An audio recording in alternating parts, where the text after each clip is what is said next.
ഈ കഴിഞ്ഞ 10 കൊല്ലം കേരളത്തെ കിടുകിട പറപ്പിച്ച ഇവിടുത്തെ ഒരു ഹിറ്റ്ലറോ മുസോളിനിയോ അല്ലെങ്കിൽ പോൾട്ടോ ചൗഷസ്ക്യോ ആയിരുന്ന ആളാണ് പിണറായി വിജയൻ. അദ്ദേഹത്തിൻ്റെ വാതിലിൽ മുട്ടി വിളിച്ച് ഞങ്ങൾ റെഡിയാണെന്ന് പറഞ്ഞെങ്കിൽ അവരുടെ ചങ്കൂറ്റം എത്രയാണ്, അവരുടെ തൻ്റെ ഇടം എന്താണ്, ഒന്ന് നിങ്ങളത് ആലോചിച്ചു. അപ്പോൾ അതിന് ഭാഗത്തിന് CRPFകാരെ സ്റ്റെൻ ഗണ്ണ് സഹിതമാണ് കൊണ്ടുപോകുന്നത്. അല്ലെങ്കിൽ ഇന്നലെ CPM അവിടെ കത്തിച്ചാലില്ലേ ഈ എൻഫോഴ്സ്മെൻറ്റുകാരെ ജീവനോടെ കത്തിക്കുമായിരുന്നു. അപ്പോൾ അതൊക്കെ ചെയ്യാൻ ധൈര്യം വന്ന് ഇവരുടെ സ്റ്റെൻ ഗണ്ണുള്ളതുകൊണ്ടാണ്. മാത്രമല്ല എൻഫോഴ്സ്മെൻറ്റുകാർ അത്രയും തയ്യാറായിരുന്നു. ഇതുപോലൊരു ഓപ്പറേഷൻ കേരളത്തിൽ ഒരു ആരെങ്കിലും നടത്തിയിട്ടുണ്ടെങ്കിൽ അത് നമ്മുടെ പോപ്പുലർ ഫ്രണ്ടുകാരെ 3 കൊല്ലം മുമ്പ് അവരുടെ വീട് വളഞ്ഞ് ഇതുപോലെ അറസ്റ്റ് ചെയ്തപ്പോൾ മാത്രമാണ്. അപ്പോൾ ആ നിലയിലേക്ക് കാര്യങ്ങളെത്തി. ഇപ്പോൾ ഇതിനാണ് നമ്മൾ ഈ ഭരണകൂട ഭീകരത എന്ന് പറയുന്നത്.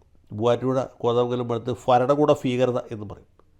അപ്പോൾ ഈ ഭരണകൂട ഭീകരതയാണ് ഇവിടെ നടന്നുകൊണ്ടിരിക്കുന്നത്. അതിന് തുടക്കം കുറിച്ച ഒരാൾ ഈ നേരത്തെ പറഞ്ഞ ഗിരീഷ് ബാബു, അതിന് പെട്രോൾ ഒഴിച്ച ഒരാൾ, 2 പേരെന്ന് പറഞ്ഞാൽ ഒന്ന് ഷോൺ ജോർജ്, മറ്റത് പ്രിയങ്കരായ മാത്യു കുഴൽനാടനുമാണ്. അത് ഇപ്പോഴത്തെ അവസ്ഥയിൽ എത്തിച്ചത് ബഹുമാനപ്പെട്ട ഹൈക്കോടതിയിലെ ബഹുമാനപ്പെട്ട ജഡ്ജിയാണ്. ഞാൻ അദ്ദേഹത്തിൻ്റെ പേര് പറയാത്തത്, ഇനി പഴയ പോണ ആൾക്കാരൊക്കെ പുള്ളിയെ തെറി വിളിക്കേണ്ടതെന്ന് വിചാരിച്ചിട്ട്.